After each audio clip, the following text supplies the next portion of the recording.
Durant la révolution mexicaine, entre 1910 et 1920, surgit un stéréotype qui sera promis un bel avenir.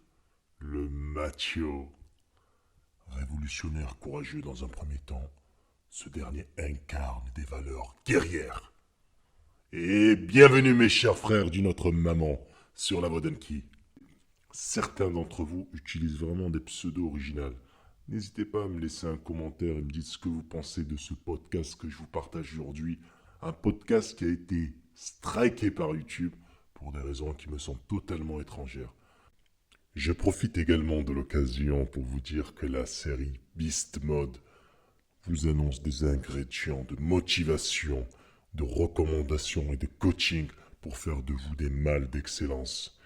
Si l'un d'entre vous également souhaite que j'aborde un sujet ou une histoire qui lui tient à cœur, qu'il n'hésite pas à me le laisser en commentaire et si je le juge nécessaire, je me ferai un énorme plaisir et un énorme honneur de faire un podcast dédié pour la série PUA pour un abonné. Profitez bien de ce podcast et je vous dis à bientôt. Restez branchés, fidèles au poste, mes chers frères d'une autre maman. Aujourd'hui, nous allons traiter le sujet des machos. Revenons un petit peu à la définition, cela va être intéressant. Qu'est-ce que le macho? À chaque fois qu'un homme porte ses couilles, finalement, en 2019, on le traite de macho. Mais c'est intéressant de voir finalement les origines de ce terme. Ce terme est emprunté en fait à la langue espagnole. Macho signifie mâle. Le terme espagnol macho au sens propre est utilisé pour parler des animaux. Le terme peut parfois avoir le sens de courageux ou de valeureux, mais machiste a rarement une connotation aussi positive. Cependant, il faut remarquer que dans la culture macho, au Mexique, on emploie le mot pour dire el ejemplar, donc exemple, c'est-à-dire digne d'être imité. Et vous savez quoi les amis? Le mot macho en fait, à la base, il est né pendant la révolution mexicaine entre 1910 et 1920 pour mettre en avant les valeureux qui se sont soulevés contre un régime dictatorial. Et aujourd'hui, on se rend compte que finalement, ce mot, à tort, on l'emploie pour désigner un homme qui est viril. Voilà la définition aujourd'hui des féministes qui veulent emprunter ce nom-là à tort. Mais cela me ramène à une autre question. Qu'est-ce que le féminisme?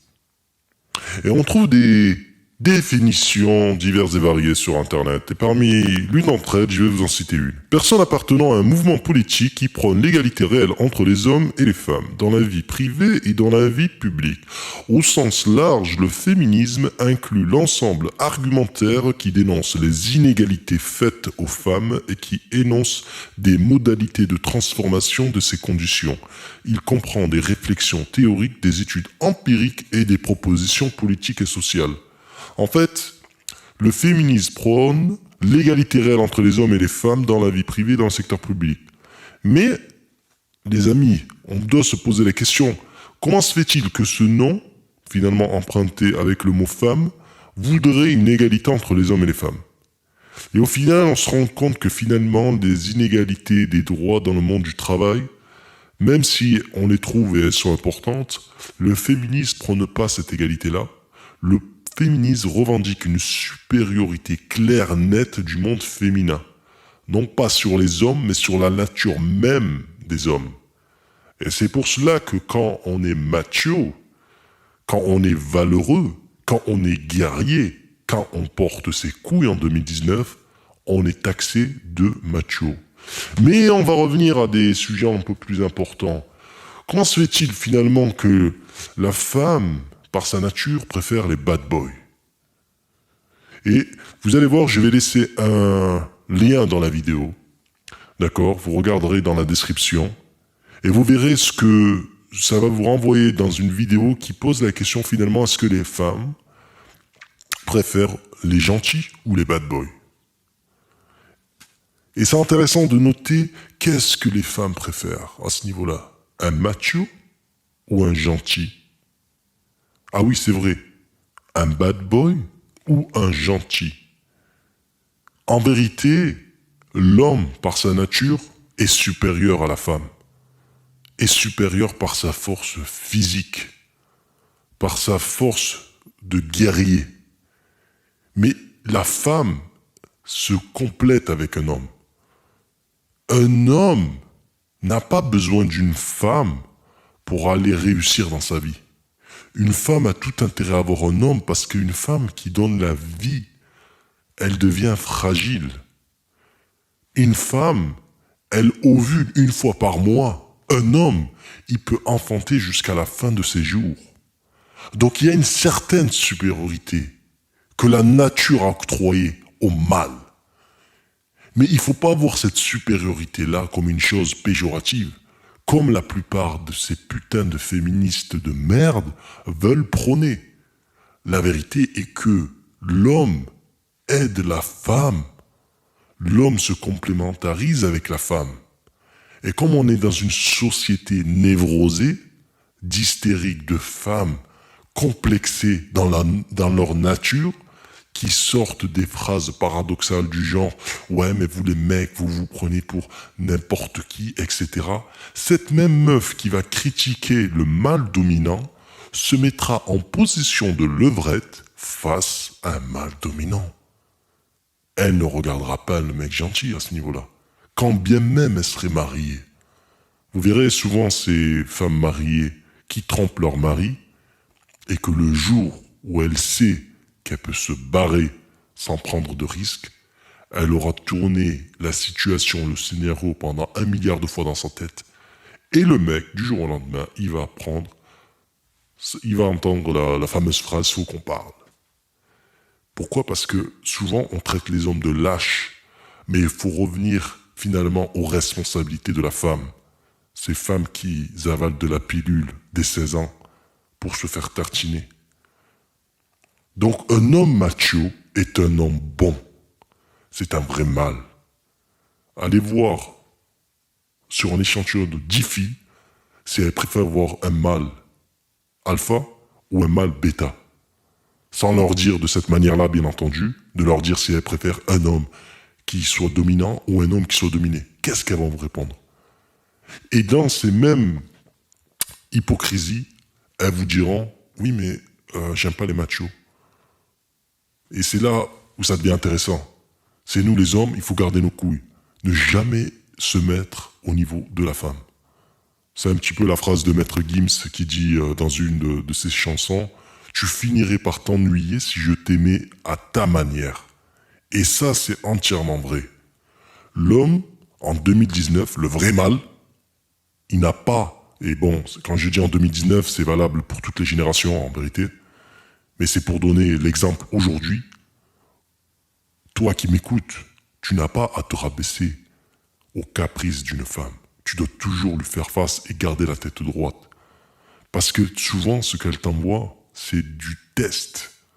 Ce que les pick-up artistes, ça fera l'objet d'une autre vidéo, les fameux coachs en séduction, les fameux coachs en bullshit, prônent. C'est-à-dire que la femme, par sa nature, elle aime tester l'homme.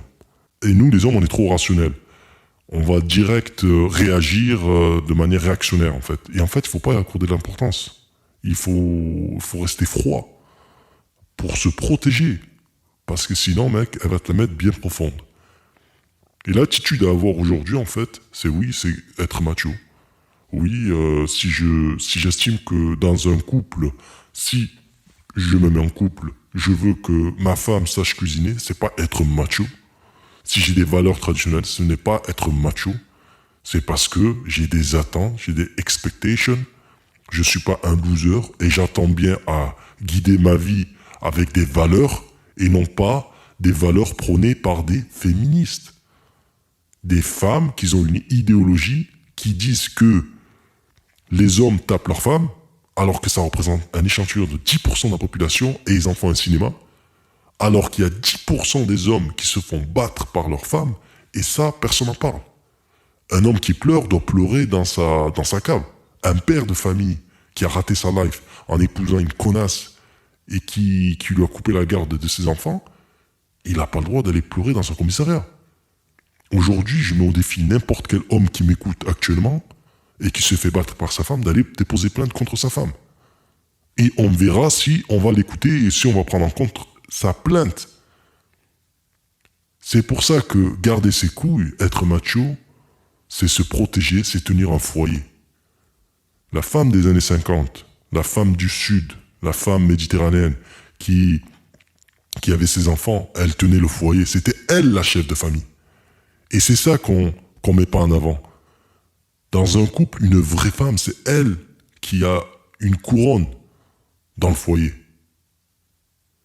Et dans certains mêmes pays, c'est elle qui tient les finances. Dans mes discours, je ne souhaite pas baisser la femme, mais j'apporte des faits par rapport à notre époque.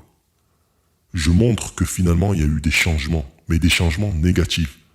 Parce que leur mouvement de merde, leur but, c'est pas d'égaliser un sexe, c'est d'écraser l'homme et de mettre en supérieur la femme.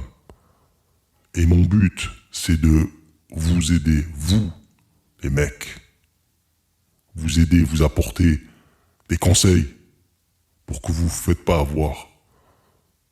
Parce qu'il y a trop de mecs qui finissent comme des locs à cause des meufs, parce qu'ils sont tombés amoureux, parce qu'ils ont entendu à l'école, parce qu'ils ont entendu chez des amis, parce qu'ils ont entendu par des pussymen, par des hommes vagins, des conseils de merde qui fait qu'à un moment donné de leur life, ils finissent comment? Dans des cimetières ou dans des prisons. Ça finit toujours par des drames. Et à ce moment-là, bizarrement, ces mêmes personnes qui les avaient conseillés ont disparu. Dans les prochaines vidéos, vous allez avoir énormément de surprises. N'oubliez pas de liker, de partager et de vous abonner. À bientôt dans la voie d'Alki. Bienvenue après cette petite pause. Comment avez-vous trouvé les nachos? Ouais. Ah oui, mais vous n'êtes pas venu me voir que pour la bouffe. Vous êtes là aussi pour que je vous éclaire, vous instruise, vous élève et vous envoie vers un avenir qui ne vous est plus inconnu alors qui même me suivent. Comment feindre d'être gentil et affectueux? Non, j'ai pas besoin de micro. Ceci est un chapitre très important comme vous allez le voir. Mais venons-en aux faits, venons-en à l'essentiel, les gars, entrons tout de suite dans le vif du sujet. Les hommes sont des salauds. Quoi? Les hommes sont des salauds. Quoi? C'est pas ce qu'elles disent? Et c'est parce que nous faisons des saloperies, oui, des choses horribles, atroces, odieuses, des choses terribles, des choses qu'aucune femme ne ferait jamais. Les femmes ne mentent pas. Elles ne nous trompent pas. Les femmes ne nous manipulent pas. Vous voyez où je veux en venir? Ah oui, vous voyez très bien. Vous voyez que la société apprend aux petits garçons à faire « Waouh, les femmes oh. !» Oui, on nous apprend à nous excuser. Oh, je suis désolé. Je suis tellement désolé, ma chérie. Tellement désolé. Oh. Pourquoi on fait ça? Pourquoi? Hein? Parce qu'on a besoin de leur minou, de leur amour? Oui, maman, ne me laissez pas jouer au foot. Et papa? Oh, il me frappait, c'est ça qui fait que je suis ce que je suis, que je fais ce que je fais. C'est une belle connerie. Je n'ai pas à m'excuser parce que je suis ce que je suis. Je n'ai pas à m'excuser parce que j'ai besoin de ça. Je n'ai pas à m'excuser parce que j'ai envie de ça. Ok. Prenez votre brochure bleue maintenant et ouvrez-la à la page 18.